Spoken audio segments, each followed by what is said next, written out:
আপনাদের একটা কাহিনী শোনাবো। এটা হলো একটা বিশাল আকার বটগাছের এবং একটি নিম গাছের গল্প।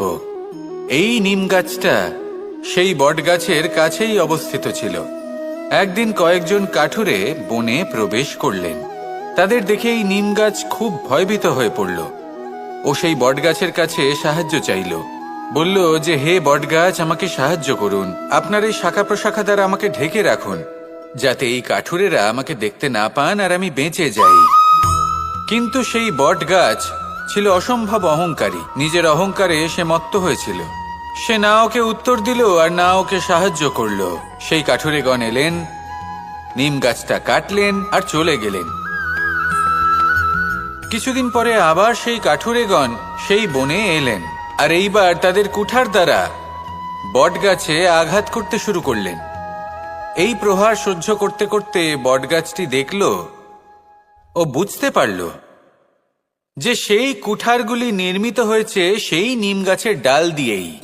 এবার এই ভুলটাই বেশিরভাগ মানুষই করে বসেন, বিশেষ করে তখন যখন তার কাছে শক্তি থাকে, সাফল্য আসে। নিজের অহংকারে মত্ত হয়ে দুর্বল ব্যক্তিকে আঘাত করে, তাদের কষ্ট দেয়। কখনো এটা ভাবে না যে ভবিষ্যতে এরাই তাদের পতনের কারণ হতে পারে। তাই যদি আপনার কাছে শক্তি থাকে আর আপনি সাফল্য লাভ করতে থাকেন, তাহলে নিজেকে শান্ত করুন এবং এই অহংকারকে ত্যাগ করুন।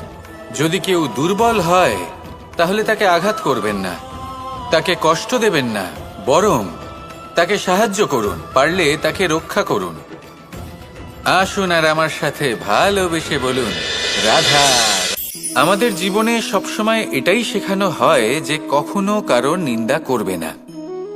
কিন্তু আজকের দিনে সত্য হলো এটাই যে প্রত্যেক ব্যক্তি কোনো না কোনো সময় কোনো না কোনো মানুষের নিন্দা করেই থাকেন। এবার আপনি কারোর নিন্দা করলে সবসময় এর অর্থ এটা নয় যে আপনার মন মলিন।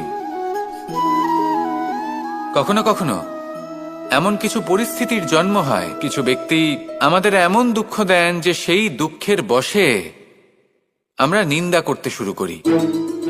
এবার নিন্দার বিষয়ে এমন এক সত্য আছে যেটা জানা প্রয়োজনীয়, যেটা আমি আপনাকে একটা উদাহরণ দিয়ে বোঝাবো। আপনি কখনো একটা চিত্র অঙ্কন করতে চেষ্টা করবেন, যতক্ষণ না সেই রং আমাদের হাতে লেগে যাচ্ছে ততক্ষণ আমাদের সেই চিত্র পূর্ণই হয় না। এবার এটাই হয় নিন্দার ক্ষেত্রেও। কেউ আপনাকে যতই দুঃখ দিক না কেন, যদি আপনি কারোর নিন্দা করেন তাহলে কোথাও না কোথাও সেই নেতিবাচক শক্তি অবশ্যই আপনার মধ্যে প্রবেশ করবে। তাহলে সেক্ষেত্রে কি করা যায়? কিভাবে অন্যের নিন্দা করা থেকে নিজেকে বিরত রাখা সম্ভব? একটাই পথ আছে, একটাই বিকল্প আছে, নিজের বিকাশ। নিজের বিকাশের পথে অগ্রসর হতে থাকুন। নিজের কাজে এতটাই নিমজ্জিত হয়ে যান যে কারো নিন্দা করার মতো কোনো সময় যেন আপনার হাতে না থাকে। তাতে আপনার মনও মলিন হবে না, আর জীবনে অনেক দরজা আপনার জন্য খুলে যাবে। আসুন আমার সাথে ভালোবেসে বলুন, রাধা। এই সংসারের প্রত্যেক মানুষ কোনো না কোনো স্থানে অবশ্যই যান, অনেক অনেক স্থানে তাদের যেতে হয়। এবার এমন কিছু মানুষ আছেন যারা সেই স্থানে হয়তো কখনোই যাননি। উদাহরণ হিসেবে বলবো, কিছু মানুষ আছেন যারা মন্দিরে যান, চিকিৎসালয়ে যান, কিছু মানুষ কারোর কারোর বিবাহ উৎসবে যান। আবার কিছু মানুষ আছেন যারা নাস্তিক হন এবং কখনোই মন্দিরে যান না। কিছু মানুষ অসুস্থ হন না, তাই চিকিৎসালয়ে যেতে হয় না। এমনও কিছু মানুষ থাকেন যারা সামাজিক উৎসব থেকে দূরে থাকাটাই পছন্দ করেন। যে কোনো মানুষ হোক, যা কিছুই তার চয়ন হোক না কেন, প্রত্যেক মানুষকে একটি স্থানে অবশ্যই যেতে হয়। এমন একটি স্থান আছে, সেই স্থানের নাম হলো মৃত্যুদ্বার। এবার এটা আবশ্যক নয় যে ঠিক মৃত্যুর পরেই আপনি মৃত্যুদ্বারে পৌঁছে যাবেন। এমন অনেক মানুষ আছেন যারা মৃত্যুর পূর্বেই মৃত্যুদ্বারে পৌঁছে ফিরে এসেছেন, আর তারা অনুভব করেছেন যে এই সংসারের সময় চক্রের সম্মুখে তাদের অস্তিত্ব কতটা ক্ষীণ। ওনারা একথা বুঝে গেছেন। বড় বড় জ্ঞানী মহান ব্যক্তি ছিলেন, তারা এসেছেন, কর্ম করেছেন এবং শেষে তারাও মৃত্যুদ্বারে প্রবেশ করেছেন। অবশেষে তারাও পঞ্চমহাভূতের সাথে মিলিত হয়েছেন। তাহলে আপনার কিসের এত অহংকার? এই জীবনে কেউ অমর নন। জীবনে কতদিন আমরা বাঁচবো এটাও আমরা জানি না। তাই এই জীবন যাপন করুন। এই জীবনের প্রত্যেক মুহূর্ত এমনভাবে যাপন করুন, এই কথা মাথায় রেখে যে যে কোনো মুহূর্তে আমাদের মৃত্যুদ্বারে প্রবেশ করতে হতে পারে, তাই না? আসুন আর আমার সাথে ভালোবেসে বলুন, রাধা। এই জীবনে তিনটি গুরুত্বপূর্ণ শব্দ আছে যা বোঝা আমাদের কাছে খুব গুরুত্বপূর্ণ, এবং এই তিনটি শব্দের নিজস্ব অর্থ আছে। প্রথম হলো সঙ্গবদ্ধতা, অর্থাৎ একসাথে মিলে কাজ করতে হবে, একসাথে মিলে পরিশ্রম করতে হবে, সামনে এগোতে হবে। এরকম করতে পারলে আপনার শক্তি বৃদ্ধি পাবে, আপনার ক্ষমতা বৃদ্ধি পাবে, আপনি এগোতে পারবেন এবং অনেক দূরে যেতে পারবেন। দ্বিতীয় হলো আত্মবিশ্বাস। হেরে যাওয়া বস্তুও আবার জিতে নিতে পারবেন। যদি আপনার নিজের আত্মবিশ্বাস থাকে তাহলে আপনি কখনো পরাজিত হবেন না। এবং তৃতীয় হলো অহংকার। জয়লাভ করার পরেও কিন্তু এটা আপনাকে পরাজিত করতে পারে। সেই জন্য জীবনে সঙ্গবদ্ধ হন, আত্মবিশ্বাস রাখুন, কিন্তু কখনোই অহংকার করবেন না। এই অহংকার আপনার থেকে সব কিছু কেড়ে নিতে পারে। এই অহংকারের জন্যই মথুরাপতি কংস নিজের পতনের দিকে অগ্রসর হয়েছিলেন। এই অহংকারকে ত্যাগ করুন আর আমার সাথে ভালোবেসে বলুন, রাধা রাধা। এই সংসারে সব থেকে বেশি কঠিন কাজ কোনটা? কেউ বলবেন যুদ্ধ করা, কেউ বলবেন ধন অর্জন করা, আবার কেউ বলবেন জ্ঞান অর্জন করা সব থেকে বেশি কঠিন। এবার প্রত্যেক ব্যক্তির নিজস্ব অভিজ্ঞতা আছে আর সেই অনুসারে তার নিজস্ব একটা উত্তর আছে। সাধারণভাবে দেখতে গেলে এই সংসারে সব থেকে কঠিন হলো তপস্যা করা, অর্থাৎ সব কিছু ত্যাগ করে তপস্যায় নিজেকে বিলীন করে দেওয়া। এবার এর থেকে বেশি কঠিন এই সংসারে আর কি বা হতে পারে? এই সংসারে, এই সমাজে, নিজের পরিবারের মধ্যে থেকেও ধৈর্য ধরে সামনে অগ্রসর হওয়া, এটা হলো সব থেকে কঠিন কাজ। কারণ যখন আপনি তপস্যা করেন তখন সেখানে আপনার ধৈর্য ভাঙার মতো কেউ থাকেন না, না কোনো বন্ধু, না কোনো আত্মীয়, না কোনো শত্রু, কেউ না। কিন্তু যখন আপনি এই সমাজে, এই পরিবারে থাকেন, কোনো না কোনো ব্যক্তি এসে আপনার ধৈর্যের বাঁধ ভেঙে দেওয়ার ক্ষমতা রাখেন। তারা আপনার ধৈর্যের বাঁধ ভেঙে দেয়, আর কখনো কখনো তারা অনিচ্ছাকৃতভাবেই সেটা করে থাকেন। কারণ তাদের মানসিকতা আপনার থেকে আলাদা, তাদের কর্ম আপনার থেকে আলাদা, তাদের দৃষ্টিভঙ্গি আপনার থেকে আলাদা, জীবন যাপন আপনার থেকে আলাদা। সেক্ষেত্রে আপনি ধৈর্যচ্যুত হন, প্রসন্নতা আপনার থেকে ছিনিয়ে নেওয়া হয়। সেই জন্য এই সংসারে, এই পরিবারের থেকেও ধৈর্য ধরে সামনে অগ্রসর হওয়া কোনো পর্বতের শিখরে গিয়ে তপস্যা করার থেকেও অনেক বেশি কঠিন। আর যে ব্যক্তি এই সমাজেই, এই পরিবারে, সেই সকল মানুষের মধ্যে থেকে গিয়েও ধৈর্য ধরে অগ্রসর হতে থাকেন, যারা এই কাজটা শিখে নিতে পারেন, তারাই কিন্তু জীবনে আনন্দ লাভ করতে পারেন। এই ধৈর্যই শেষে আপনার জীবনে প্রসন্নতা বহন করে আনবে। তাই ধৈর্য ধরে জীবনের পথে অগ্রসর হন আর আমার সাথে ভালোবেসে বলুন, আমরা সবাই জীবনে অগ্রসর হতে চাই। তার জন্য চেষ্টা করি, পরিশ্রম করি, কিন্তু কখনো কখনো আমাদের আশেপাশের কিছু মানুষ, যেমন আমাদের আত্মীয়, আমাদের বন্ধু, আমাদের শত্রু, এদেরকে এগিয়ে যেতে দেখে আমরা কখনো কখনো নিজেরা থেমে যাই। এর অর্থ কি তার মানে এটা যে আমাদের কোনো খামতি ছিল বা আমরা কোনো ভুল করে ফেলেছি? না, বেশিরভাগ সময় আমাদের কোনো ভুল থাকে না, আমাদের কোনো খামতিও থাকে না। শুধু একটা ছোট্ট বিষয় আছে যেটা আমরা বুঝতে পারি না। আমরা চেষ্টা করি অন্যদের জীবনযাত্রা দেখতে। আমরা দেখতে চেষ্টা করি যে তাদের জীবনে তারা কিভাবে এগিয়ে চলেছেন, অগ্রসর হওয়ার জন্য ওনারা কি কি করছেন, আর যা করছেন তাতে ওনারা কিভাবে উপকৃত হচ্ছেন। আমরা চেষ্টা করি তাদের জীবনযাত্রার দিকে তাকানোর, ওনাদের গতিবিধির দিকে নজর দেওয়ার এবং সেটা বুঝতে চেষ্টা করার। সেই জন্যই আমরা পিছিয়ে পড়ি। জীবনে যদি আপনি এগোতে চান তাহলে আপনাকে নিজের নজর সামনের দিকে রাখতে হবে, পদক্ষেপও সেই অনুযায়ী নিয়ে সামনে এগোতে হবে। নিজের গতিবিধি লক্ষ্য করুন, নিজের পরিকল্পনা বিচার করুন, নিজের চেষ্টা নিজের অভিজ্ঞতার দিকে নজর দিন আর সেই মতো অগ্রসর হন। এমন কোনো সাফল্য নেই যে আপনি লাভ করতে পারবেন না। আসুন আমার সাথে ভালোবেসে বলুন, রাধা।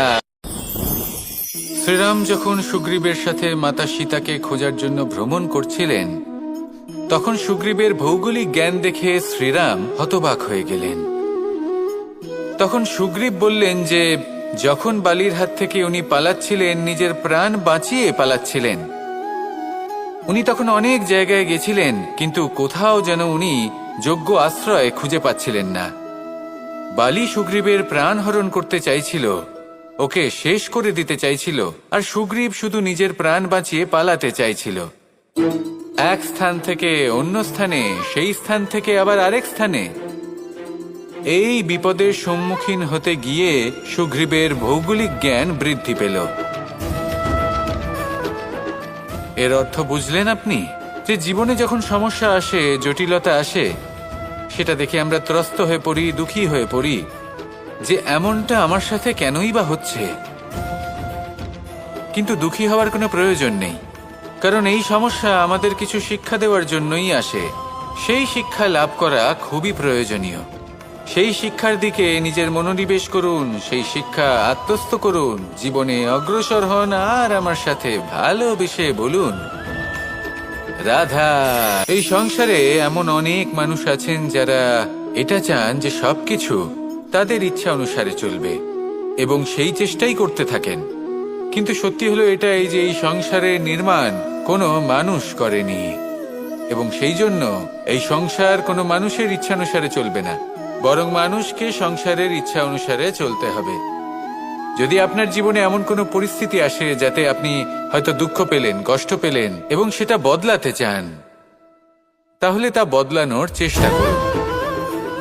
যদি অসফল হন তাহলে আবার চেষ্টা করুন, নিরন্তর চেষ্টা করুন। কিন্তু যদি না করতে পারেন তাহলে মেনে নিন যে এই পরিস্থিতি বদলানো সম্ভব নয়। সেই পরিস্থিতিকে বদলানোর চেষ্টাকে ত্যাগ করে দিন। যদি চান তাহলে সেই পরিস্থিতি থেকে দূরে চলে যেতে পারেন, কিন্তু নিজেকে প্রসন্ন রাখুন।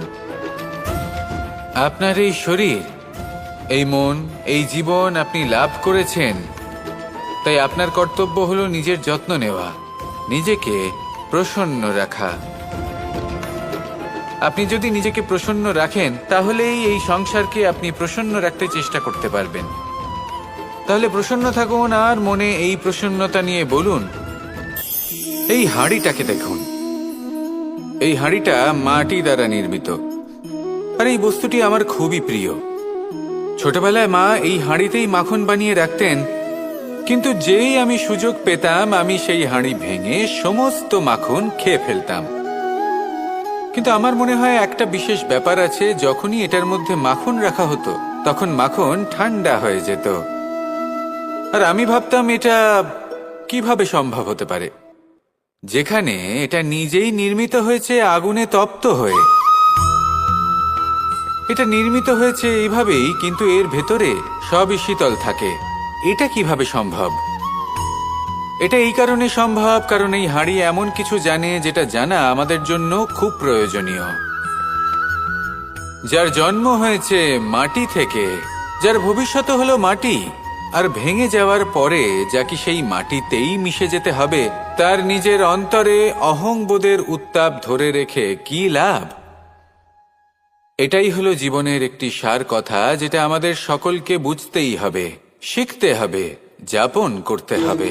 আর যখন আপনি উপলব্ধি করবেন যে আপনি নশ্বর, যখন উপলব্ধি করবেন যে আপনার জন্মের আগেও আপনার কোনো অস্তিত্ব ছিল না, আর মৃত্যুর পরেও আপনার কোনো অস্তিত্বই থাকবে না, জীবনে কোনো কিছুই আপনার ছিল না, আজও নেই আর না ভবিষ্যতে কখনো হবে, তখন আপনা থেকেই জন্ম এবং মৃত্যুর মাঝে এই যে সময় থাকে যাকে আমরা জীবন বলি, সেটা আপনি শান্তভাবে যাপন করতে শুরু করবেন। সেই জন্য জীবনে কখনোই অহংকার করবেন না, শুধু শুরু এবং শেষের কথা মনে রাখবেন, তাহলে আজকের এই বর্তমান শান্তিপূর্বক প্রসন্ন চিত্তে যাপন করতে পারবেন। এবং এই মন প্রসন্ন হয়ে বলবে, এই হাঁড়িটাকে দেখুন, এই হাঁড়িটা মাটি দ্বারা নির্মিত, আর এই বস্তুটি আমার খুবই প্রিয়। ছোটবেলায় মা এই হাঁড়িতেই মাখন বানিয়ে রাখতেন, কিন্তু যেই আমি সুযোগ পেতাম আমি সেই হাঁড়ি ভেঙে সমস্ত মাখন খেয়ে ফেলতাম। কিন্তু আমার মনে হয় একটা বিশেষ ব্যাপার আছে, যখনই এটার মধ্যে মাখন রাখা হতো তখন মাখন ঠান্ডা হয়ে যেত। আর আমি ভাবতাম এটা কিভাবে সম্ভব হতে পারে, যেখানে এটা নিজেই নির্মিত হয়েছে আগুনে তপ্ত হয়ে।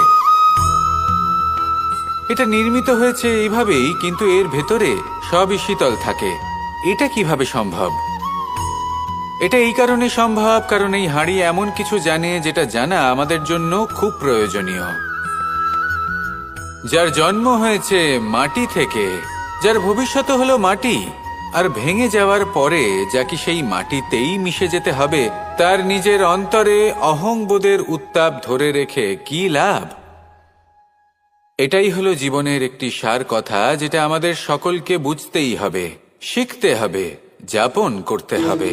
আর যখন আপনি উপলব্ধি করবেন যে আপনি নশ্বর, যখন উপলব্ধি করবেন যে আপনার জন্মের আগেও আপনার কোনো অস্তিত্ব ছিল না, আর মৃত্যুর পরেও আপনার কোনো অস্তিত্বই থাকবে না, জীবনে কোনো কিছুই আপনার ছিল না, আজও নেই আর না ভবিষ্যতে কখনো হবে, তখন আপনা থেকেই জন্ম এবং মৃত্যুর মাঝে এই যে সময় থাকে যাকে আমরা জীবন বলি, সেটা আপনি শান্তভাবে যাপন করতে শুরু করবেন।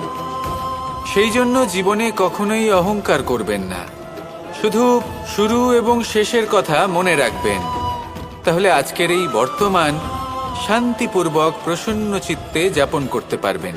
এবং এই মন প্রসন্ন হয়ে বলবে, প্রত্যেক মানুষ ভালো কাজও করেন আবার খারাপ কাজও করেন। যখন ভালো কাজ করেন তখন তিনি প্রশংসার পাত্র হন, যখন খারাপ কাজ করেন তখন তাকে নিন্দা করা হয়, কখনো অপমানও করা হয়। যখন কেউ ভালো কাজ করে তার প্রশংসা করুন, অনেক অনেক প্রশংসা করুন, অত্যাধিক প্রশংসা করুন। কারোর প্রশংসা করলে আপনার কোনো ক্ষতি হবে না, কিন্তু যদি কোনো ব্যক্তি খারাপ কাজ করেন বা তার কোনো ভুল হয়ে থাকে, যদি আপনি তাকে অপমান করে থাকেন, তার নিন্দা করেন, তাহলে একটা কথা মনে রাখবেন, সেই ব্যক্তি এই ঋণের কথা ভুলবে না, বরং সঠিক সময়ে এলে পরে নিজের স্বভাব অনুসারে এই ঋণ শোধ করবে। আসুন আমার সাথে ভালোবেসে বলুন, রাধা রাধা। এই সংসারে আমরা শুধু সেই বস্তুগুলিকেই অনুভব করতে পারি যেগুলো আমাদের পঞ্চ ইন্দ্রিয় গ্রাহ্য করে, যেমন যেমন আমরা চোখ দিয়ে দেখতে পাই, কান দিয়ে শুনতে পারি, আদি ইত্যাদি। কিন্তু এমন অনেক বস্তু আছে, ভাব বা তত্ত্ব আছে যা আমাদের ইন্দ্রিয় পূর্ণরূপে অনুভব করতে পারে না, কিন্তু তা আছে এবং তা অত্যন্ত শক্তিশালী। যেমন বায়ু, বায়ু আমরা দেখতে পাই না, কিন্তু তার শক্তির প্রমাণ আমার নতুন করে দেওয়ার কোনো প্রয়োজন নেই। ঠিক তেমনই দুটি বোধ আছে যা চোখে দেখা যায় না, আমরা তা শুনতেও পাই না, কিন্তু তা আছে এবং তা অত্যন্ত শক্তিশালী। এই দুই বোধ হলো প্রার্থনা এবং বিশ্বাস। এই দুই বোধ যার মধ্যে আছে সেই সংসারে সব কিছু করতে পারে, যে কোনো শিখরে পৌঁছতে পারে, তার পক্ষে কোনো কিছুই অসম্ভব নয়। একটা উদাহরণ দিই, তাহলে দ্রৌপদীর সেই কাহিনীকে স্মরণ করুন, মাতা দেবকীর বিশ্বাসকে স্মরণ করুন। ওনার বিশ্বাস ছিল যে একদিন আমার পুত্র আসবে আর কংসকে বধ করবে, আর ঠিক এমনটাই হলো।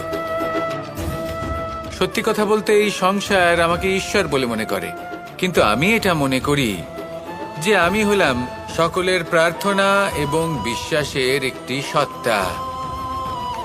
এনাদের প্রার্থনা এবং বিশ্বাসের মাধ্যমে ঈশ্বর এই শক্তি লাভ করেন এবং সেই শক্তি দ্বারা তিনি সবার মঙ্গল করতে থাকেন।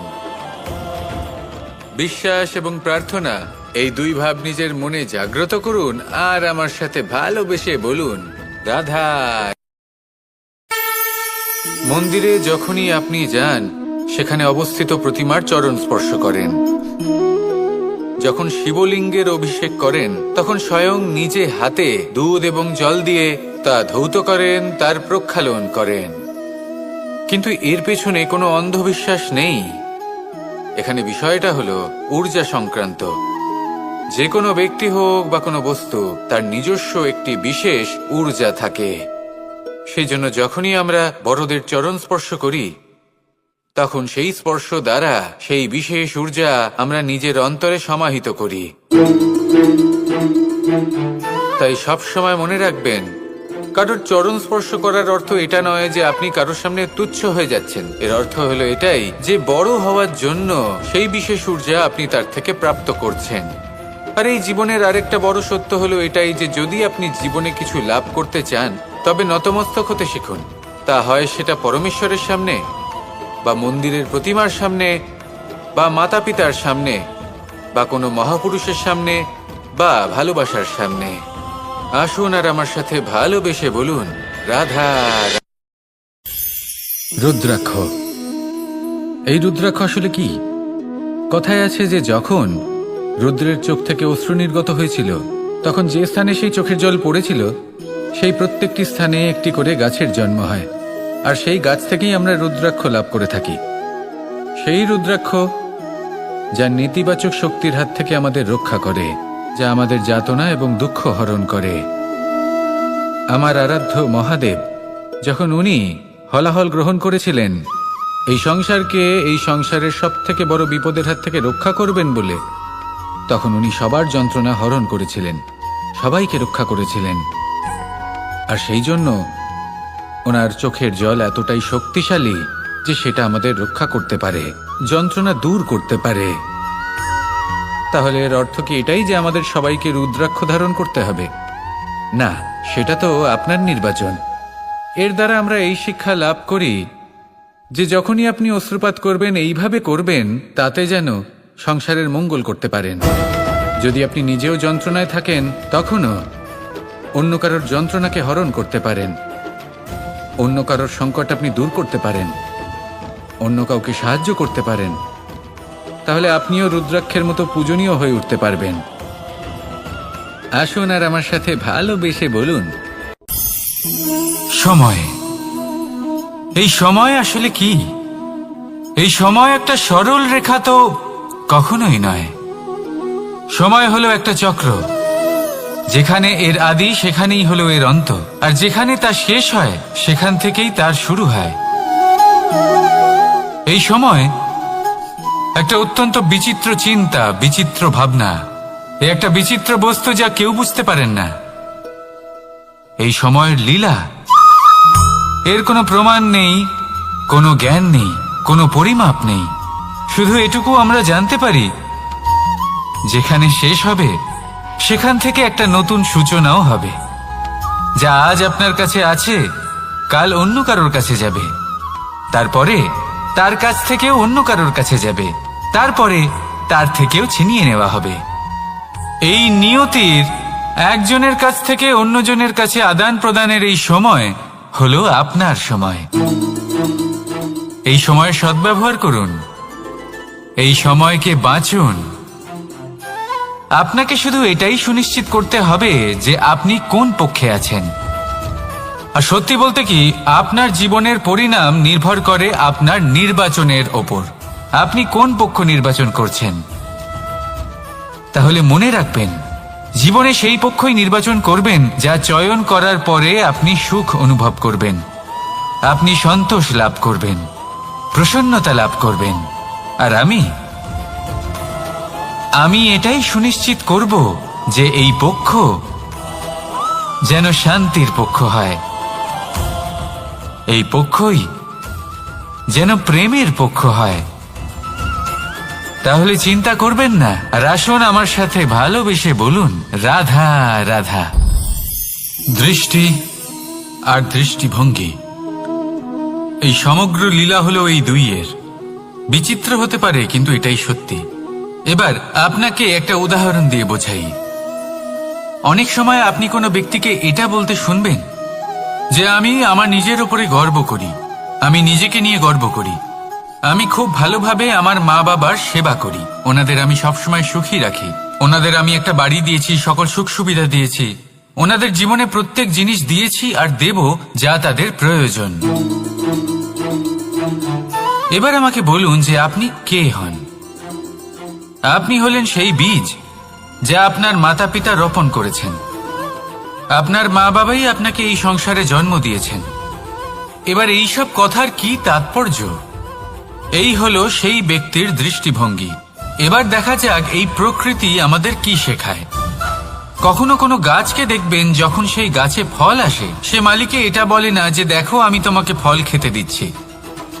সেই বৃক্ষ এটা বলে না যে দেখো আমি তোমায় আহার করতে দিচ্ছি, কারণ ও জানে যে এটা হলো সেই মালির পরিশ্রম, এটা হলো তারই কর্মের ফল, আর এটা তারই পাওয়া উচিত। সে বলে যে তোমার জিনিস তোমাকেই অর্পণ করলাম, এ আমার জিনিস নয়। ও জানে সেই মালির গুরুত্ব আসলে কি। এটা হলো তার দৃষ্টিভঙ্গি।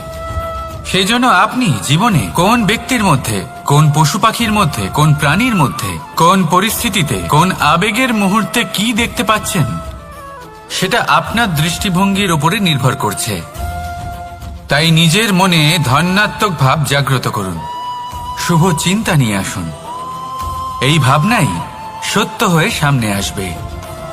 এই দৃষ্টিভঙ্গি এমন হয়ে যাবে যে আপনার জীবনে সবকিছুই শুভ হবে। তাহলে আসুন আর আমার সাথে ভালোবেসে বলুন, রাধা রাধা। প্রতিশোধ অথবা কাউকে দুঃখ দেওয়ার ভাবনা, যদি এটা আপনার মনে থাকে, তাহলে আপনি নিজের মনেই যন্ত্রণার একটা বিশাল বৃক্ষ রোপণ করছেন, এটা মনে রাখবেন। কারণ কাউকে দুঃখ দেবার এই ভাবনা, এটা হলো সেই বীজ যা আপনার মনেই পতিত হবে, আপনার মনেই অঙ্কুরিত হবে, আর আপনার মনেই একটা বিশাল বৃক্ষরূপে বেড়ে উঠবে। জীবন আপনার, কর্ম আপনার, কাউকে দুঃখ দেবার ভাবনা আপনার ছিল, এই বৃক্ষ হলো আপনার, তাই এর ফলও আপনিই পাবেন, যা গ্রহণও আপনাকেই করতে হবে। মনে রাখবেন, যে মানুষ এটা ভাবে যে আমি ওকে দুঃখ দেব, ওকে কষ্ট দিতে চাই আমি, সেই মানুষই দুঃখ আর কষ্ট পেয়ে থাকে। যদি সেই জায়গায় আপনি এটা ভাবেন যে আমি কাউকে সুখী করে তুলতে চাই, কাউকে সুখ প্রদান করতে চাই, তাহলে তারও বীজ আপনার মনেই রোপণ হবে, বৃক্ষে পরিণত হবে, যার ফলও আপনিই পাবেন। এখানে বিষয়টা হলো শুধু মানসিকতার চিন্তা, যা সত্য হয়ে আপনার সামনে আসে। তাহলে এই মানসিকতা শুভ করুন, সবার জন্য মঙ্গল কামনা করুন। অন্যের মনে আপনার জন্য ভালো চিন্তা থাকুক বা না থাকুক, আপনি সবার জন্য শুভ চিন্তা করে কর্ম করতে থাকুন, তাহলে আপনার সাথেও ভালোই হবে। তাহলে আসুন আর আমার সাথে ভালোবেসে বলুন, রাধা রাধা।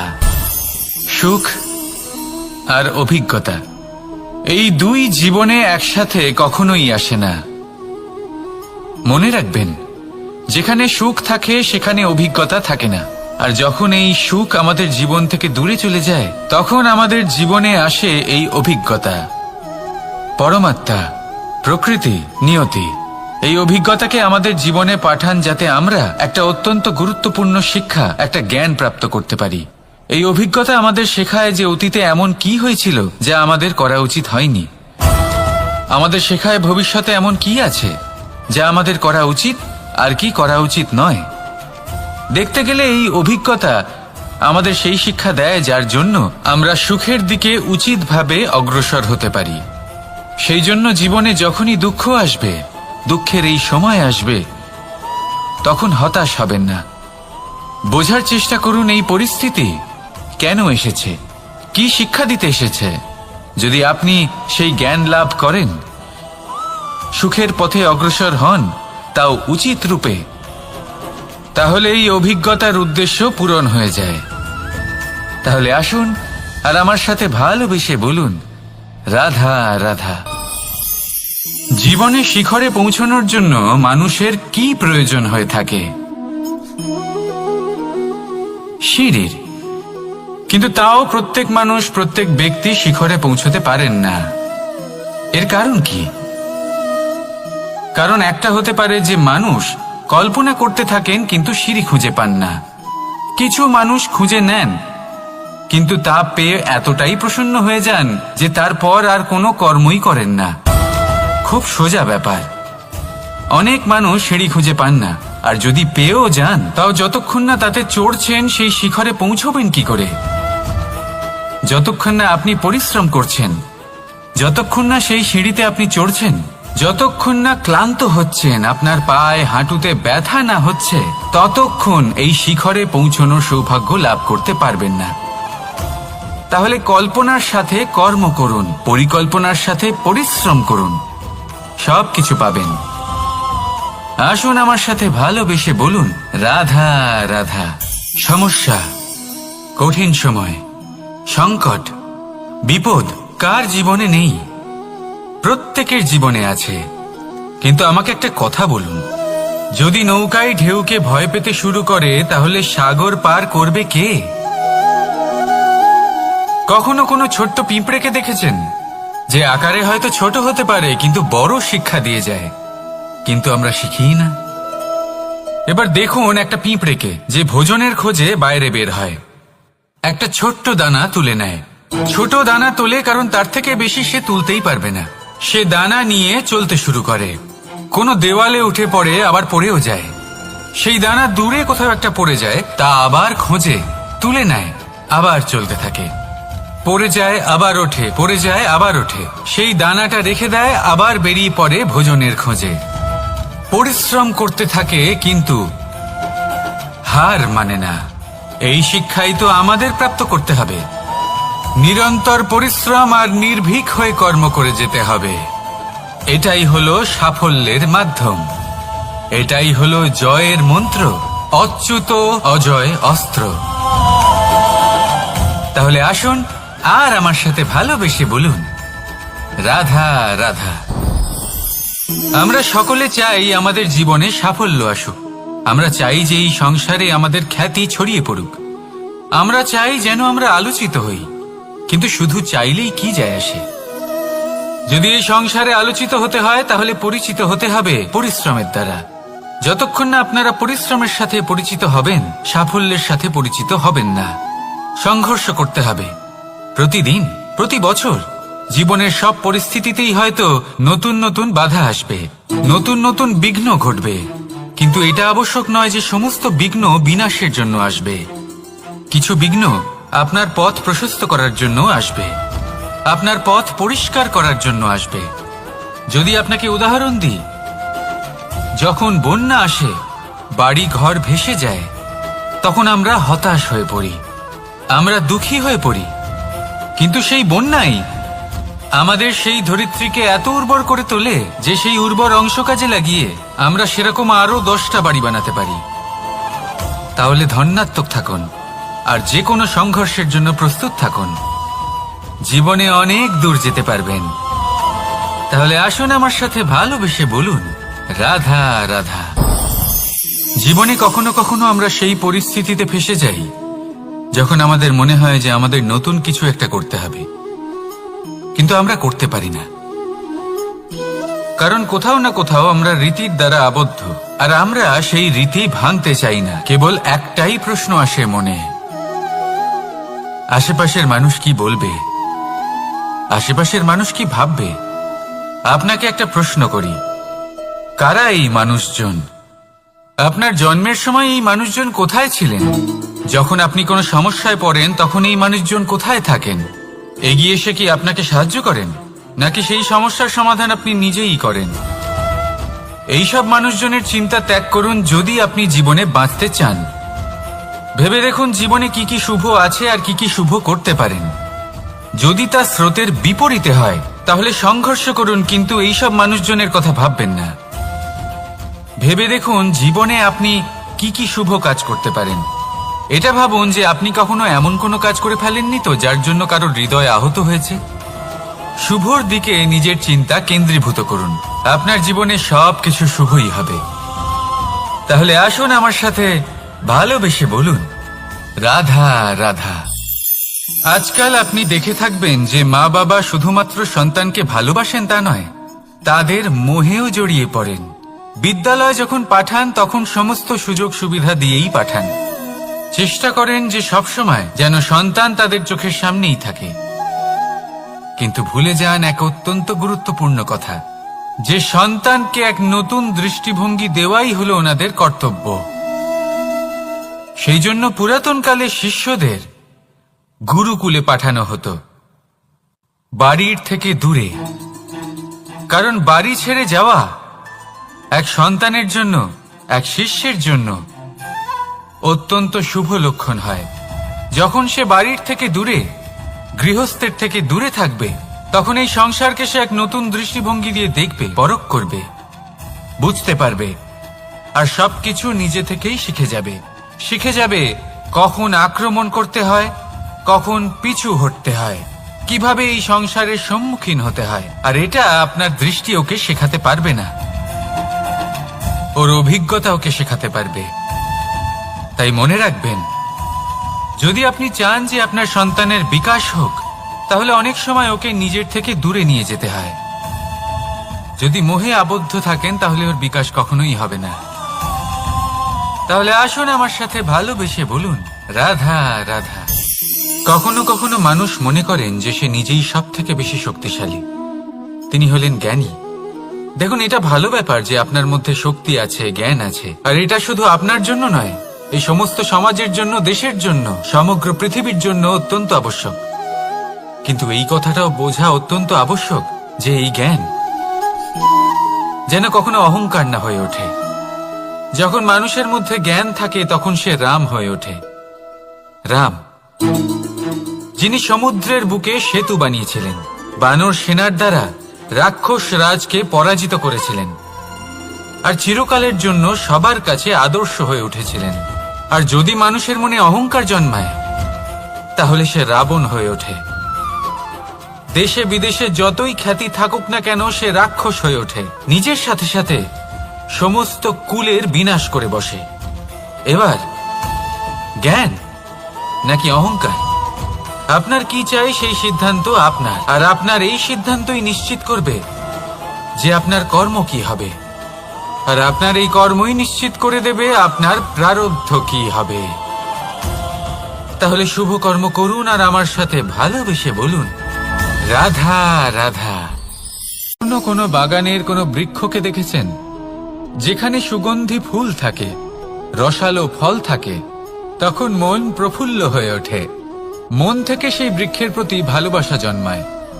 কিন্তু যিনি বাগানের মালিক, শুধুমাত্র তিনিই জানেন যে কিভাবে এই বৃক্ষকে আগলে রাখতে হয়, কিভাবে তার পরিচর্যা করলে এতে সুন্দর সুগন্ধি ফুল হবে, রসালো ফল হবে। কখনো কখনো প্রয়োজনের থেকে বেশি রোদ পেলে এই বৃক্ষগুলি শুকিয়ে যায়, প্রয়োজনের থেকে কম রোদ পেলেও এই বৃক্ষ কিন্তু শুকিয়ে যায়। প্রয়োজনের থেকে কম জল যদি পায়, এই বৃক্ষ শুকিয়ে যেতে পারে। প্রয়োজনের থেকে অতিরিক্ত জল যদি পায়, তখনও এই বৃক্ষের শিকড়গুলি নষ্ট হয়ে যেতে পারে। এবার এটাই কিন্তু আমাদের সংসারের সাথেও হয়।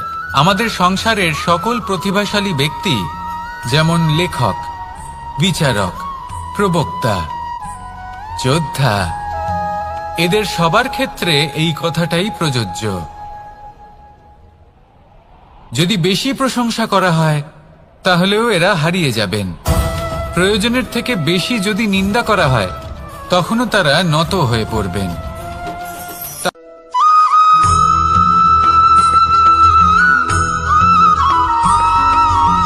পঞ্চতত্ত্বের মধ্যে দ্বিতীয় তত্ত্ব হল ধরণী, ভূমি, যাকে আমরা ধরণী মাতা বলি। এই ধরণী ধৈর্য ধারণ করে, আর এর ওপরেই আমাদের সমগ্র সংসার নির্ভরশীল। কারণ এই ভূমি সহ্য ক্ষমতা রাখে, এর সহ্য ক্ষমতা হলো অপরিসীম। সন্তান যতই আঘাত প্রদান করুক না কেন, প্রেম পূর্বক সহ্য করে, আর তার বদলে অমূল্য রত্ন প্রদান করে। সন্তান যদি হাল চালায়, তাহলে তার বদলে তাকে অন্ন প্রদান করে। এটাই হলো ধরণী, এবার এর থেকে আমরা কি শিক্ষা পেতে পারি? এটাই যে কারোর জন্য কিছু করা বা কাউকে কিছু দেওয়া মনে কোনো কামনা ছাড়াই।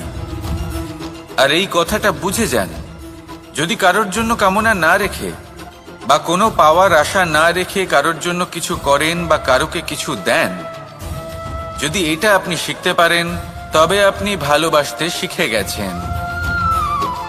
আর সেই জন্যই এই ধরিত্রীকে মাতা বলা হয়, কারণ মাতা শুধু উনি নন যিনি গর্ভে সন্তানকে ধারণ করেন, মাতা তো উনিও যিনি জীবন বাঁচতে শেখান, যিনি জীবন বাঁচার উদাহরণ প্রদান করেন। তাহলে ধরনীর থেকে এই নিঃস্বার্থ ভাব শিখুন, নিঃস্বার্থ ভালোবাসা শিখুন, আর এই ভালোবাসার সাথেই বলুন রাধা রাধা।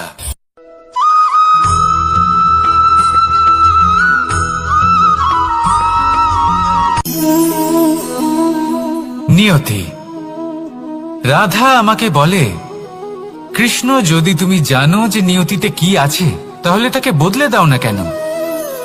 মহাদেব আমাকে বলেন যে শ্রীকৃষ্ণ, যদি আপনি এটা জানেন যে সাম্বের নিয়তি এটাই, তাহলে আপনি তাকে বদলানোর চেষ্টা কেন করেন? কেন? কারণ আমি একজন পিতা, আর পিতার কর্তব্য এটাই, তিনি যেন সম্ভাব্য সব চেষ্টা করেন নিজের সন্তানের মঙ্গলের জন্য। নিয়তি আমি জানি, কিন্তু এটাও আমি জানি যে কর্মের থেকে বড় আর কোনো নিয়তি হতে পারে না। অভিজ্ঞতাও রয়েছে যে কর্মের হাতে নিয়তির এই চক্র বদলে যেতে পারে। তাই জীবনে যদি আপনার কখনো এমন মনে হয় যে এটা তো অসম্ভব, তখনও চেষ্টা করা কখনোই ছাড়বেন না। কে বলতে পারে আপনারই কর্মের কোনো এক বীজ হয়তো নিয়তির চাকায় আটকে গেল আর নিয়তিকে নিজের পথ পাল্টাতে হলো, ঠিক কি না? সেই জন্য নিয়তিকে ভাগ্য মেনে নিয়ে চুপ করে বসে থাকবেন না। নিজের নিয়তি স্বয়ং নিজের কর্মের দ্বারা নির্ধারিত করুন, কারণ আপনার এই কর্মের ওপরেই আপনার অধিকার রয়েছে। আর এই অধিকারকে নিয়তি অনেক সময় সম্মানও করে। তাহলে আসুন আর আমার সাথে ভালোবেসে বলুন রাধা রাধা।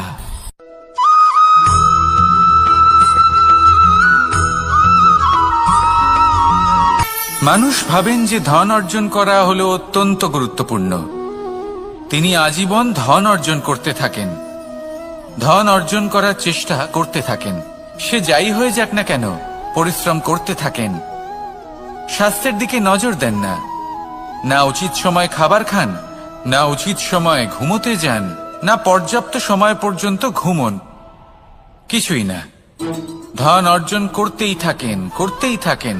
আর কিছু সময় পরে যখন তিনি অসংখ্য ধন লাভ করে ফেলেন, তখন তার সাথে ওনার শরীরে অনেক রোগ বাসা বাঁধে।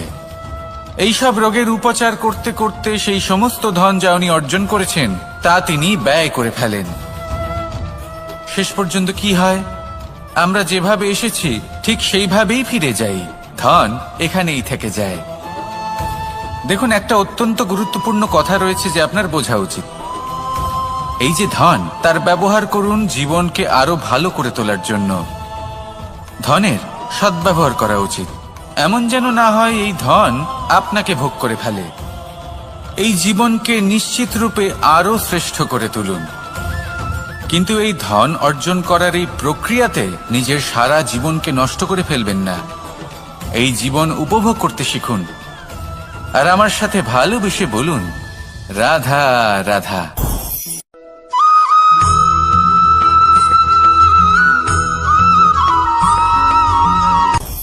আপনি কখনো পর্বতের শিখরে উঠেছেন?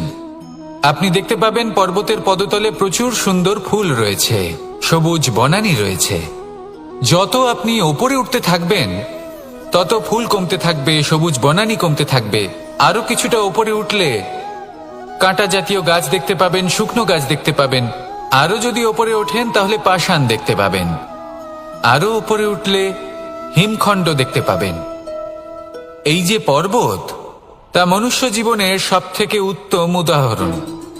মানুষ যখন সাফল্যের শিখরে পৌঁছতে চান, মহানুভবতার শিখরে পৌঁছতে চান, পথে যত আস্তে আস্তে উপরে উঠতে থাকেন ততই ভৌতিক বস্তু তার থেকে বিচ্ছিন্ন হতে থাকে। যদি তিনি সেই ভৌতিক বস্তুগুলি ত্যাগ না করতে পারেন, তাহলে কখনোই সেই স্থানে পৌঁছতে পারবেন না। আর মানুষ যদি উচিত ত্যাগ করতে পারেন, পথে অগ্রসর হতে থাকেন, এগোতে থাকেন, তাহলে একদিন না একদিন তিনি মহানুভবতার, জ্ঞানের, সাফল্যের হিমের স্বাদ অবশ্যই লাভ করবেন। মনে রাখবেন, মানব জীবনের ত্যাগ হলো অত্যন্ত গুরুত্বপূর্ণ অংশ। আসুন আমার সাথে ভালোবেসে বলুন, রাধা রাধা।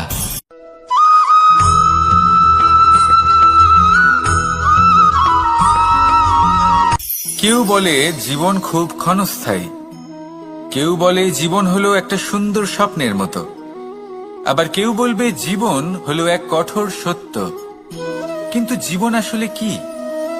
জীবন হলো আপনারই প্রতিবিম্ব, একটা দর্পণ।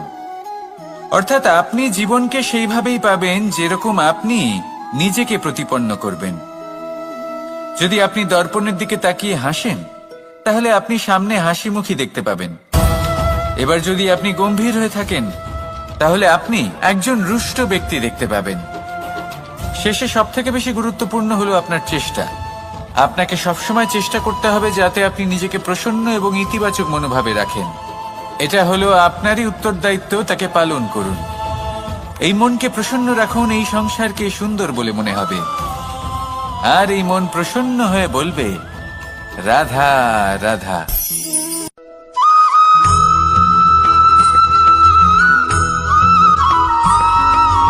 আমাদের শরীর প্রকৃতির সর্বশ্রেষ্ঠ রচনা। যে অঙ্গ প্রত্যঙ্গ আমরা লাভ করেছি, প্রত্যেকটির মধ্যে একটি নিজস্ব বার্তা রয়েছে। একটু ভেবে দেখুন, দুটি চোখ দিয়েছে দেখার জন্য, দুটি কান দিয়েছে শোনার জন্য, নাসিকাও আছে দুটি, দুটি হাত দিয়েছে দ্বিগুণ পরিশ্রম করার জন্য। কিন্তু জীব শুধুমাত্র একটি। তার উপরেও তীক্ষ্ণ বলিষ্ঠ দাঁত দিয়েছে তার রক্ষার জন্য। কখনো ভেবে দেখেছেন কেন?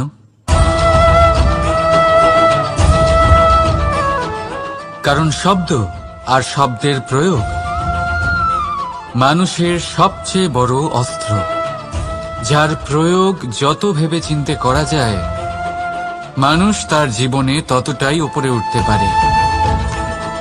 তাহলে মনে রাখুন, দেখুন, শুনুন আর বুঝুন বেশি, বলুন কম। রাধা রাধা।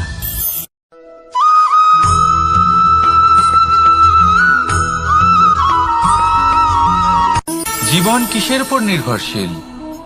ধনের ওপর? বৈভবের অনুভব যদি আপনি করতে চান, তাহলে তা পাবেন শুধু একতার দ্বারা, সংগঠনের দ্বারা। যদি আপনাকে উদাহরণ দিই, নিজের এই হাতটাকে দেখুন, 5টা আঙুল রয়েছে।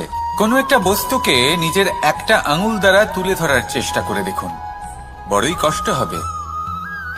তখন আপনি বুঝতে পারবেন, যখন এই 5টি আঙুল একত্রিত হয়, তখন কোনো কাজ কতটা সহজ হতে পারে।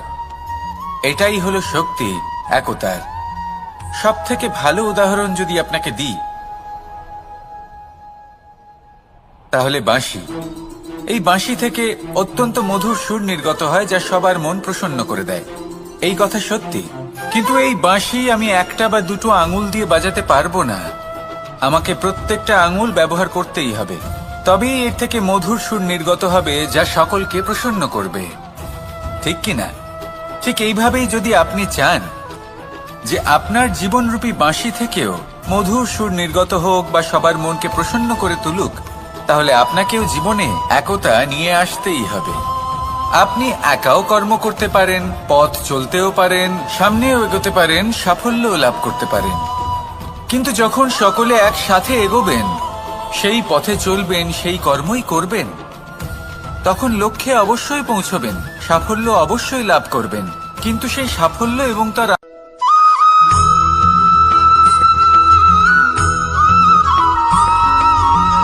এই সংসারে সবথেকে বেশি কোমল বস্তু হলো রেশম। এই রেশম এতটাই কোমল হয় যে এর পুরো একটা থান শুধুমাত্র একটা হাতে ধরা সম্ভব। কখনো ভেবে দেখেছেন এই রেশম কিভাবে হয়? একটি কীট তার লালার দ্বারা উৎপন্ন হয়। এই কীট সেই রেশমকে পাক দিতে থাকে, পাক দিতেই থাকে আর আস্তে আস্তে তার মধ্যেই জড়িয়ে পড়ে। শেষে ওর এই সুন্দর অমূল্য সৃষ্টি রেশমের এই সুতো তার নির্মাণ কার্য পূর্ণ হয়, কিন্তু তাতেই ও নিজে বন্দী হয়ে যায়। নিজেরই মায়াজালের এই বন্দী গৃহে নিজেই ফেঁসে যায়। এবার এই সুতোকে ব্যবহারযোগ্য করে তোলার জন্য এই কীটগুলিকে এই কবচের সাথেই ফুটন্ত জলে ফেলে দেওয়া হয়। এই সংসারে যদি আমাদের স্বপ্ন এই সংসারের দুঃখ হরণ করার জন্য, এই সংসারে সুখ বিতরণ করার জন্য হয়, তবেই আমাদের প্রগতি সম্ভব। যদি আমাদের এই স্বপ্ন শুধুই আমাদের এবং আমাদের স্বার্থ সিদ্ধির জন্য হয়, তাহলে এই স্বপ্ন আমাদের অন্ধ করে দেবে, আমাদের অন্ধকারের পথে নিয়ে যাবে, আর আমরাও সেই কীটের মতো হয়ে যাব। নিজেদেরই মায়াজালে আমরা নিজেই ফেঁসে যাব, আর শেষে আমরা যদি কিছু লাভ করি তা হবে একাকিত্ব, অন্ধকারময় মৃত্যু। তাই স্বপ্ন অবশ্যই দেখুন, কিন্তু এমন ভাবে স্বপ্ন দেখবেন না যে তার এই বন্দিগৃহে আপনি নিজেই ফেঁসে গেলেন। স্বপ্ন দেখুন পরোপকারে।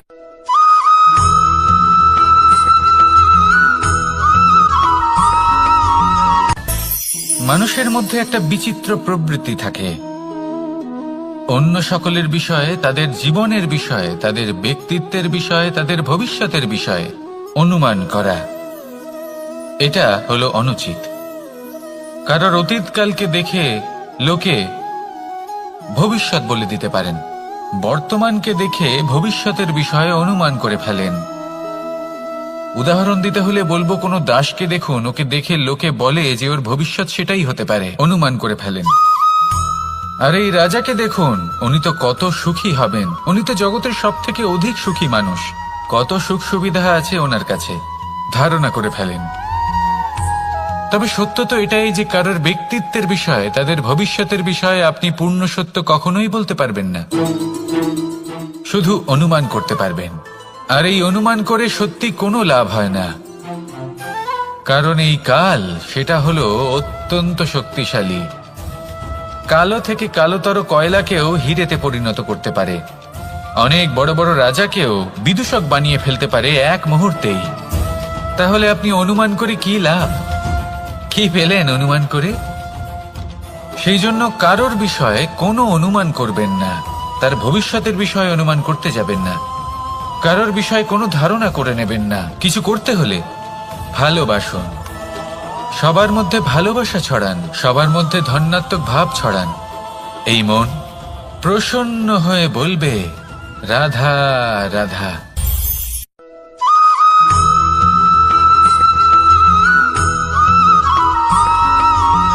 পঞ্চতত্ত্বের মধ্যে দ্বিতীয় তত্ত্ব হল ধরণী, ভূমি, যাকে আমরা ধরণী মাতা বলি। এই ধরণী ধৈর্য ধারণ করে, আর এর ওপরেই আমাদের সমগ্র সংসার নির্ভরশীল। কারণ এই ভূমি সহ্য ক্ষমতা রাখে, এর সহ্য ক্ষমতা হল অপরিসীম। সন্তান যতই আঘাত প্রদান করুক না কেন, প্রেম পূর্বক সহ্য করে, আর তার বদলে অমূল্য রত্ন প্রদান করে। সন্তান যদি হাল চালায়, তাহলে তার বদলে তাকে অন্ন প্রদান করে। এটাই হলো ধরণী। এবার এর থেকে আমরা কি শিক্ষা পেতে পারি? এটাই যে কারোর জন্য কিছু করা বা কাউকে কিছু দেওয়া মনে কোনো কামনা ছাড়াই। আর এই কথাটা বুঝে যান, যদি কারোর জন্য কামনা না রেখে বা কোনো পাওয়ার আশা না রেখে কারোর জন্য কিছু করেন বা কারোকে কিছু দেন, যদি এটা আপনি শিখতে পারেন, তবে আপনি ভালোবাসতে শিখে গেছেন। আর সেই জন্যই এই ধরিত্রীকে মাতা বলা হয়। কারণ মাতা শুধু উনি নন যিনি গর্ভে সন্তানকে ধারণ করেন, মাতা তো উনিও যিনি জীবন বাঁচতে শেখান, যিনি জীবন বাঁচার উদাহরণ প্রদান করেন। তাহলে ধরণীর থেকে এই নিঃস্বার্থ ভাব শিখুন, নিঃস্বার্থ ভালোবাসা শিখুন, আর এই ভালোবাসার সাথেই বলুন রাধা রাধা।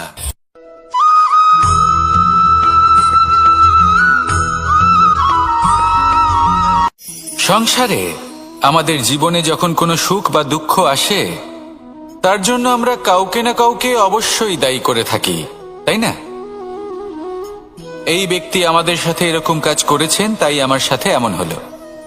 ওই ব্যক্তি যদি এমনটা না করতেন, তাহলে আজ আমি ওই স্থানে পৌঁছতে পারতাম। সবই আপনার দৃষ্টিভঙ্গির ওপর নির্ভরশীল, আর যদি আপনার দৃষ্টিভঙ্গি এমন হয়, তাহলে তা অনুচিত। সত্যি কথা বলতে, এই সংসারে ভিন্ন ভিন্ন ধরনের মানুষ আছে। এটা আপনার ওপর নির্ভর করছে কিভাবে তাদের স্বাগত জানাবেন। একবার ভাবুন, আমি আমার দুটো হাত সামনে নিয়ে এলাম, দুটো মুঠো খুলে দিলাম। দুই প্রকারের মানুষ আসবেন, কিছু না কিছু দিয়ে যাবেন। এই মুঠো যদি আমি বন্ধ করে দিই, তাহলে না কেউ আমাকে কিছু দিতে পারবে, না আমার কিছু যাবে আসবে। নিশ্চয়ই বুঝতে পারছেন এই দুই ধরনের ব্যক্তি কারা এবং তারা কি দিয়ে যান। আমি যদি নিজের মুঠো খুলে দিই, তাহলে কিছু ভালো মানুষ আসবেন, আমাকে আনন্দ, সন্তুষ্টি, জ্ঞান প্রদান করে যাবেন, ভালো অভিজ্ঞতা দিয়ে যাবেন। কোনো খারাপ ব্যক্তি যদি আসেন, তাহলে তিনিও খারাপ অভিজ্ঞতা দেবেন, যার থেকে আমি শিক্ষা লাভ করব। এই সব কিছু আমি লাভ করতে পারি।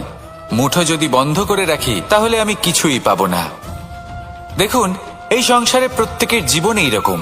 প্রত্যেকের জীবনে সবকিছুই আছে, ভালো খারাপ দুই মানুষই আছে। ভালো অভিজ্ঞতা আছে, খারাপ অভিজ্ঞতা আছে। নির্ভর করছে আপনার উপর যে আপনি কি করবেন। এনাদের স্বাগত কিভাবে জানাবেন, কার থেকে কি বুঝবেন, কি শিখতে পারবেন, আর কোন দৃষ্টিভঙ্গি নিয়ে অগ্রসর হবেন।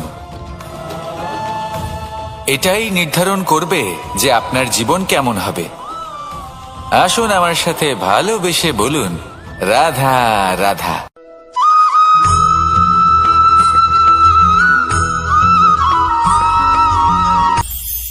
এটা হলো ধান গাছ। এর থেকে যে চাল উৎপন্ন হয় তা মানুষ গ্রহণ করেন। আর এটা কি? এ হলো জংলি ঘাস। একবার ভেবে দেখুন, যদি এই জংলি ঘাস ধান গাছের আশেপাশে থাকে, তাহলে কি হবে? ধান উৎপন্ন হতে পারবে? তা উৎকৃষ্ট হতে পারবে? আমরা কি তা গ্রহণ করতে পারবো? কখনোই নয়। এই জংলি ঘাস ধানকে নষ্ট করে দেবে, কিন্তু নিজে জীবিত থাকবে। এটাই হলো আজকের শিক্ষা। এই সংসারে যদি আপনি নীতির পথে চলতে চান, উচিত কর্ম করতে চান, সংসারকে সেবা করতে চান, তাহলে জংলি ঘাসের মতো ব্যক্তিদের থেকে সবসময় দূরে থাকতে হবে। সেই ব্যক্তি যারা দুর্নীতি এবং মিথ্যা দ্বারা পরিপূর্ণ, যাদের ব্যবহার অশুভ, যাদের অনেক অশুভ গুণ রয়েছে, তারা সঠিক নয়। সেই সকল ব্যক্তি যাদের চরিত্র অত্যন্ত দুষ্ট হয়, তারা হয় শুভ চরিত্রের ব্যক্তিকে একদম নষ্ট করে দেয়, নয় নিজের মতো বানিয়ে তোলে। তাই যদি আপনি নীতির পথে চলতে চান, এই সংসারের জন্য শুভ কর্ম করতে চান, তাহলে সেই সঙ্গ লাভ করুন যে সঙ্গ জ্ঞানে পরিপূর্ণ, যাদের মধ্যে অনেক গুণ আছে, যাদের থেকে প্রতিদিন কিছু শিখতে পারবেন। এমন ব্যক্তির সাথে জীবন অতিবাহিত করুন। দুরাচারীদের থেকে দূরে থাকুন। তবেই এই মন প্রসন্ন হয়ে বলবে রাধা রাধা।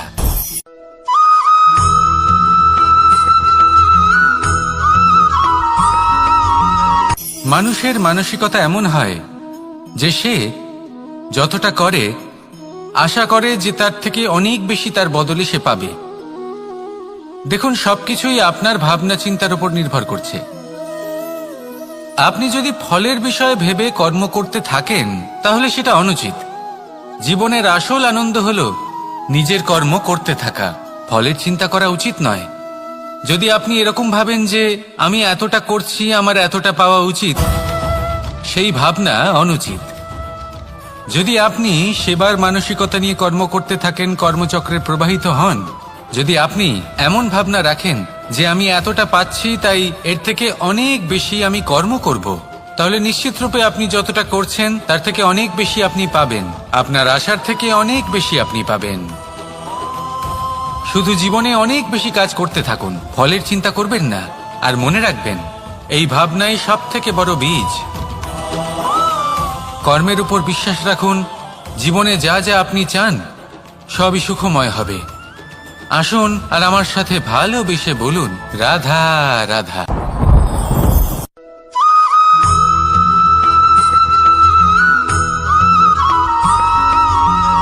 আপনি কখনো কোনো বাজকে নিজের বাসা বানাতে দেখেছেন?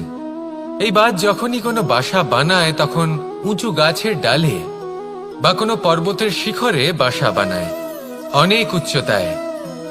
আর সেখানে তার সন্তানও জন্মগ্রহণ করে। যখন এই সন্তানেরা জন্মায় তখন এই বাজ খুবই ভালোবেসে এবং খুব সাবধানে এদের পালন পোষণ করে। নিজের ঠোঁট দিয়ে তাদের ঠোঁটে খাবার পরিবেশন করে। কিন্তু যেই সেই সন্তানেরা হৃষ্টপুষ্ট হয়ে যায় এবং সেই কথা বাজ নিজে বুঝতে পেরে যায়, সেই বাজ নিজেই সেই বাসা ছিন্ন ভিন্ন করে দেয়। সেই সন্তান যাদের সবেমাত্র ডানা গজিয়েছে, কিভাবে উড়তে হয় তারা জানে না, সেই সন্তানগুলিকে উচ্চতা থেকে ঠেলে দেয়। সেই সন্তান প্রথমে ভয়ভীত হয়ে যায়। তারা সামনে মৃত্যুকে দেখতে পেয়ে ভয়ের কারণে তাদের ডানা ঝাপটাতে থাকে। আর সেই প্রক্রিয়াতেই সেই সন্তানগুলি উড়তে শুরু করে দেয়। এবার এই ঘটনায় আমরা কি শিক্ষা পেতে পারি? এটাই, যদি আপনি মাতা পিতা হন তাহলে নিজের সন্তানকে অবশ্যই স্নেহ করুন, কিন্তু তাদেরকে নিজের আঁচলের তলায় বেঁধে রাখবেন না। যদি আপনি চান আপনার সন্তান জীবনে উন্নতি করুক, তাহলে নিজের মুঠো থেকে তাদের স্বতন্ত্র করে দিন। এই সংসারে সংঘর্ষ করতে দিন। সেই সন্তান নিজেই বুঝতে পারবে যে জন্মের সময় পাওয়া ডানা কি করে ব্যবহার করতে হয়। আর আপনার চোখের সামনে আপনার সন্তান এই আকাশে উড়তে থাকবে। তাহলে আসুন আমার সাথে ভালোবেসে বলুন, রাধা রাধা।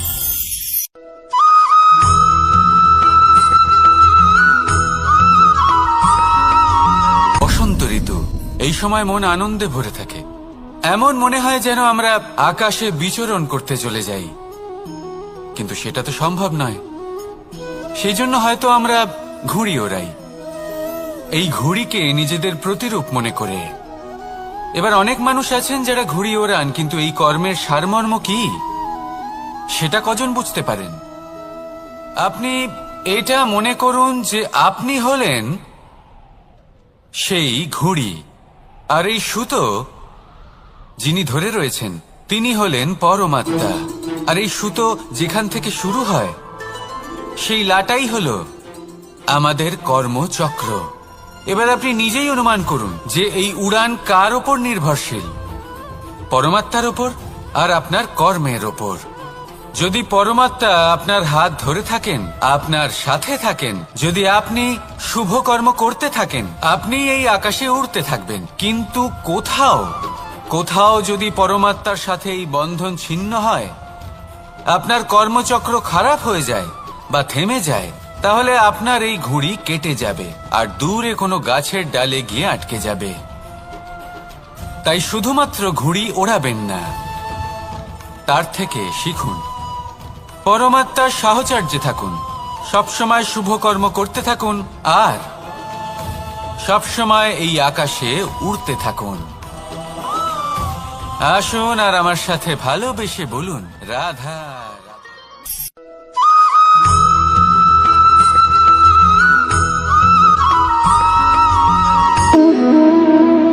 সম্পর্ক হলো আমাদের জীবনের একটি আধার।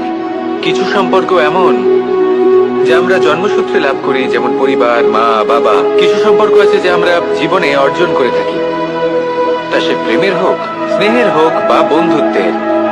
এই সকল সম্পর্ক লাভ করার বা গড়ে তোলার 5টি ধাপ রয়েছে। প্রথম ধাপ, কোনো ব্যক্তির সাথে আলাপ হওয়া, তার সাথে কথা বলা বা তাকে দেখা। দ্বিতীয় ধাপ, সে ব্যক্তিকে আমাদের ভালো লাগা। তৃতীয় ধাপ, আমাদের এটা চাইতে শুরু করা যে জীবনে এই ব্যক্তি যেন আমাদের বন্ধু হন, আমাদের জীবনে থাকেন, বা আমাদের কাউকে ভালোবেসে ফেলা আর এটা আমাদের ভাবা বা চাওয়া যে সেই ব্যক্তি যেন আজীবন আমার সাথে থাকেন, আমার জীবনে আমার সাথী হয়ে। চতুর্থ ধাপ, লাভ করা। এবার এই ধাপটি অনেক মানুষের পক্ষেই খুবই সরল হয়, বড়ই সরল ভাবে নিজেদের সঙ্গীকে লাভ করে থাকেন। কিছু মানুষের জন্য এই ধাপ অত্যন্ত কঠিন হয়ে থাকে। অনেক প্রতিকূল পরিস্থিতির উপর জয়লাভ করে তারা সঙ্গীকে লাভ করেন, কিন্তু লাভ অবশ্যই করেন। এরপরে আসে পঞ্চম, অন্তিম এবং সব থেকে গুরুত্বপূর্ণ ধাপ। সেটা হলো সেই সম্পর্ক পালন করা। এটা হলো এমন এক বিষয় যা প্রত্যেক মানুষের শেখা উচিত। যদি ব্যক্তি নিজের জীবনে সম্পর্ক রক্ষা করতে শিখে যান, তবে প্রত্যেক সম্পর্ক তার জীবনকে স্বর্গ করে তুলবে। আসুন আর আমার সাথে ভালোবেসে বলুন, রাধা রাধা।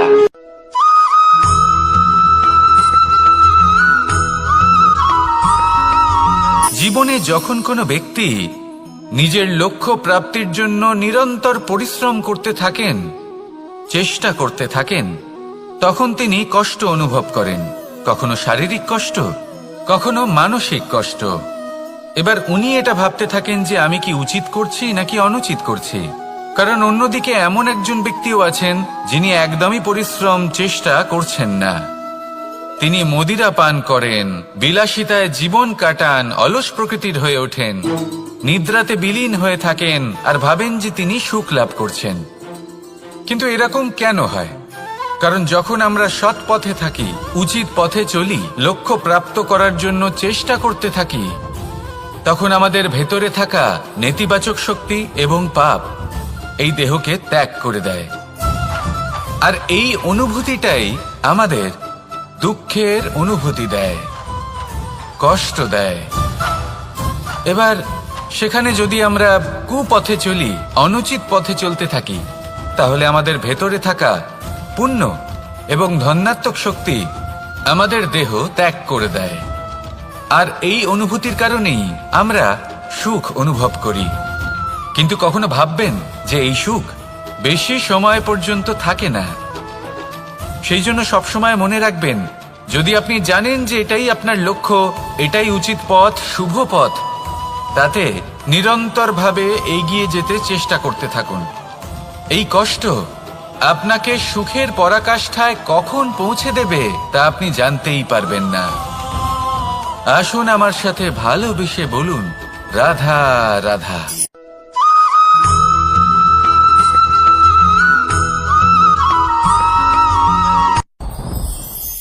সাথী। সাথী এই শব্দটির ব্যাখ্যা কে কিভাবে করে? মিত্র, সখা, বন্ধু। কিন্তু অর্থ একটাই, তিনি যিনি আপনার সঙ্গী হন আর তিনি যার সাথী আপনি হন। এবার সব থেকে বড় প্রশ্ন হলো এটাই যে তিনি কে হতে পারেন যাকে আপনি আপনার সাথী বলে মেনে নিতে পারেন, নিজের সখা, নিজের মিত্র, নিজের বন্ধু মেনে নিতে পারেন। আপনার সাথী হলেন তিনি যিনি দুঃখের সময় আপনার পাশে থাকবেন, আপনার হাত ধরে থাকবেন। আপনার সাথী হলেন তিনি যার হাত আপনি নিজের সুখের দিনে ধরে থাকবেন। সেই সাথীরই হাত ধরুন যিনি দুঃখে সবসময় আপনাকে সাহায্য করার জন্য তৎপর হয়ে থাকেন, আপনার পাশে থাকেন, আর যাকে সুখের দিনে আপনি আপনার সাথে রাখতে পারেন। আর যখন আপনার সাথে আপনার এই সাথী থাকবে, তখন আপনি এটা বুঝবেন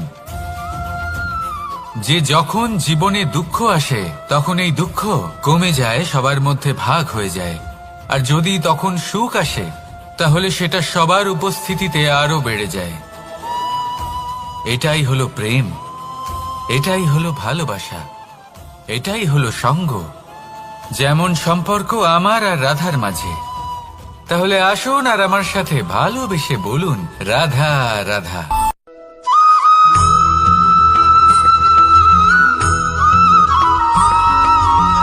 পঞ্চতত্ত্বের মধ্যে দ্বিতীয় তত্ত্ব হল ধরণী, ভূমি, যাকে আমরা ধরণী মাতা বলি। এই ধরণী ধৈর্য ধারণ করে, আর এর ওপরেই আমাদের সমগ্র সংসার নির্ভরশীল। কারণ এই ভূমি সহ্য ক্ষমতা রাখে, এর সহ্য ক্ষমতা হলো অপরিসীম। সন্তান যতই আঘাত প্রদান করুক না কেন, প্রেম পূর্বক সহ্য করে, আর তার বদলে অমূল্য রত্ন প্রদান করে। সন্তান যদি হাল চালায় তাহলে তার বদলে তাকে অন্ন প্রদান করে। এটাই হলো ধরনী। এবার এর থেকে আমরা কি শিক্ষা পেতে পারি? এটাই যে কারোর জন্য কিছু করা বা কাউকে কিছু দেওয়া মনে কোনো কামনা ছাড়াই। আর এই কথাটা বুঝে যান, যদি কারোর জন্য কামনা না রেখে বা কোনো পাওয়ার আশা না রেখে কারোর জন্য কিছু করেন বা কারোকে কিছু দেন, যদি এটা আপনি শিখতে পারেন তবে আপনি ভালোবাসতে শিখে গেছেন। আর সেই জন্যই এই ধরিত্রীকে মাতা বলা হয়। কারণ মাতা শুধু উনি নন যিনি গর্ভে সন্তানকে ধারণ করেন, মাতা তো উনিও যিনি জীবন বাঁচতে শেখান, যিনি জীবন বাঁচার উদাহরণ প্রদান করেন। তাহলে ধরনীর থেকে এই নিঃস্বার্থ ভাব শিখুন, নিঃস্বার্থ ভালোবাসা শিখুন, আর এই ভালোবাসার সাথেই বলুন রাধা রাধা।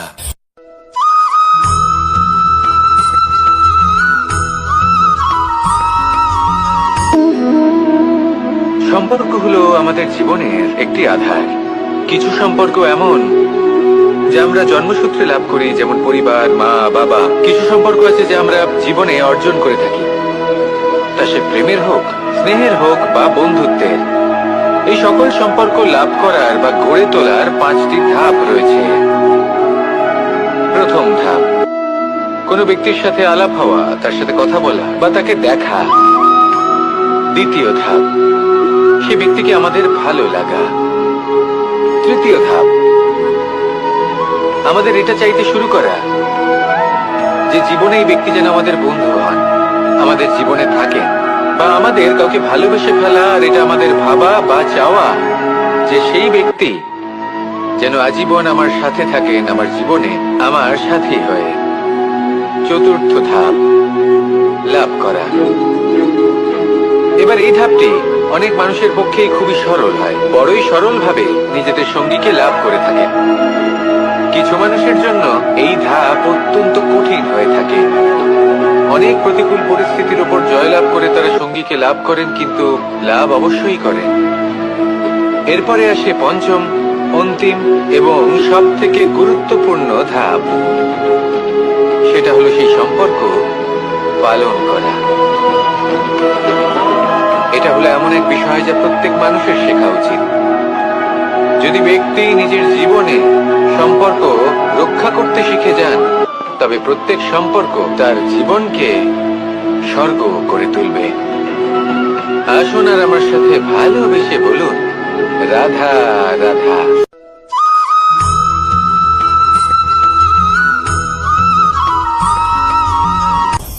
আপনি কখনো পর্বতের শিখরে উঠেছেন? আপনি দেখতে পাবেন পর্বতের পদতলে প্রচুর সুন্দর ফুল রয়েছে, সবুজ বনানী রয়েছে। যত আপনি ওপরে উঠতে থাকবেন তত ফুল কমতে থাকবে, সবুজ বনানী কমতে থাকবে। আরো কিছুটা ওপরে উঠলে কাঁটা জাতীয় গাছ দেখতে পাবেন, শুকনো গাছ দেখতে পাবেন। আরো যদি ওপরে ওঠেন তাহলে পাষাণ দেখতে পাবেন। আরো ওপরে উঠলে হিমখণ্ড দেখতে পাবেন। এই যে পর্বত, তা মনুষ্য জীবনের সবথেকে উত্তম উদাহরণ। মানুষ যখন সাফল্যের শিখরে পৌঁছতে চান, মহানুভবতার শিখরে পৌঁছতে চান, পথে যত আস্তে আস্তে উপরে উঠতে থাকেন, ততই ভৌতিক বস্তু তার থেকে বিচ্ছিন্ন হতে থাকে। যদি তিনি সেই ভৌতিক বস্তুগুলি ত্যাগ না করতে পারেন, তাহলে কখনোই সেই স্থানে পৌঁছতে পারবেন না। আর মানুষ যদি উচিত ত্যাগ করতে পারেন, পথে অগ্রসর হতে থাকেন, এগোতে থাকেন, তাহলে একদিন না একদিন তিনি মহানুভবতার, জ্ঞানের, সাফল্যের হিমের স্বাদ অবশ্যই লাভ করবেন। মনে রাখবেন, মানব জীবনে ত্যাগ হলো অত্যন্ত গুরুত্বপূর্ণ অংশ। আসুন আমার সাথে ভালোবেসে বলুন রাধা রাধা।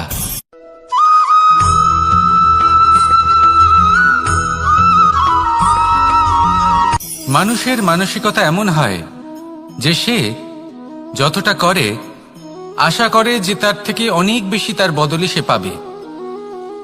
দেখুন, সবকিছুই আপনার ভাবনা চিন্তার উপর নির্ভর করছে। আপনি যদি ফলের বিষয়ে ভেবে কর্ম করতে থাকেন, তাহলে সেটা অনুচিত। জীবনের আসল আনন্দ হলো নিজের কর্ম করতে থাকা। ফলের চিন্তা করা উচিত নয়। যদি আপনি এরকম ভাবেন যে আমি এতটা করছি, আমার এতটা পাওয়া উচিত, সেই ভাবনা অনুচিত।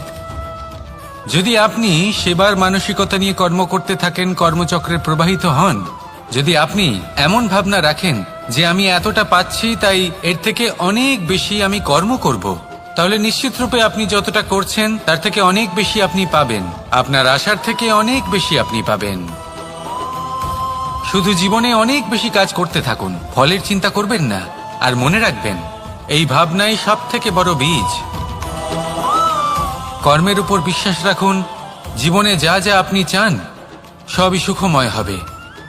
আসুন আর আমার সাথে ভালোবেসে বলুন, রাধা রাধা।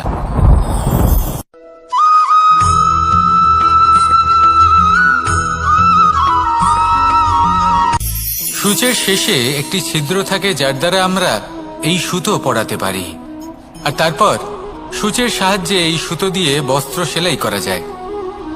কিন্তু যদি সুতোটা সোজা করে ধরা না হয় তাহলে সূচে কখনো এই সুতো পরানোই সম্ভব নয়। যদি এতে কোনো গিঁট পড়ে তখন তা কখনোই এই ছিদ্র দ্বারা প্রবেশ করা সম্ভব নয়। ঠিক এইভাবেই যদি আপনি কারোর জীবনে প্রবেশ করতে চান, কারোর অন্তরে প্রবেশ করতে চান, তাহলে আপনাকেও সহজ থাকতে হবে। এতে কোনো গিঁট থাকলে চলবে না, অর্থাৎ মনে যাতে কোনো মালিন্য না থাকে, যেন কোনো কুচিন্তা না থাকে। যদি এসব থাকে তাহলে আপনি কখনো কারোর জীবনে প্রবেশ করতে পারবেন না। আর যদি কোনোভাবে আপনি প্রবেশ করেও যান তাহলে তার মনে ঘর করতে পারবেন না। নিজেকে এই সুতোর মতন করে তুলুন, সহজ। মনে যেন কোনো কুচিন্তা না থাকে, সবার প্রতি যেন সদ্ভাবনা থাকে, শুভ চিন্তা থাকে। এমনটা করতে থাকুন। এমন একটা দিন আসবে যেদিন এই সমস্ত সংসারের ব্যক্তির মনে আপনি বাস করবেন, আর তখন এই মন প্রসন্ন হয়ে বলবে, রাধা রাধা।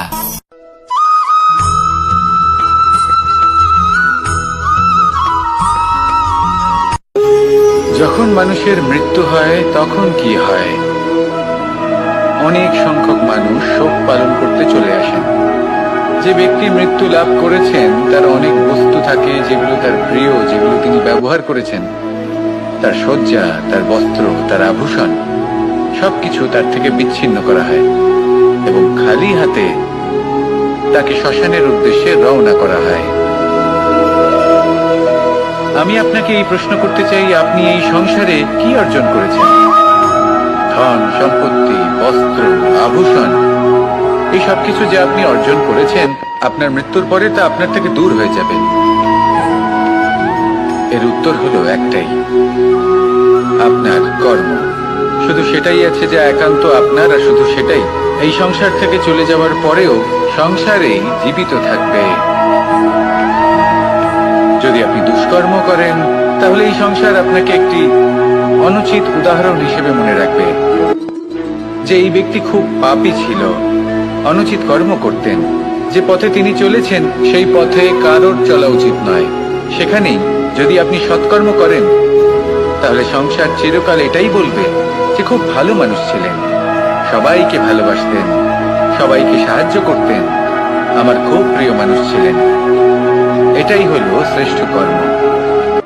সেই জন্য জীবনে শুধুমাত্র ধন সম্পত্তি, আভূষণ এই সব অর্জন করতে গিয়ে নিজের মনোনিবেশ করবেন না। শ্রেষ্ঠ কর্ম করুন। সংসার থেকে চলে যাওয়ার পরেও এই কর্মই এই সংসারে আপনাকে জীবিত রাখবে। আসুন আমার সাথে ভালোবেসে বলুন, রাধা রাধা।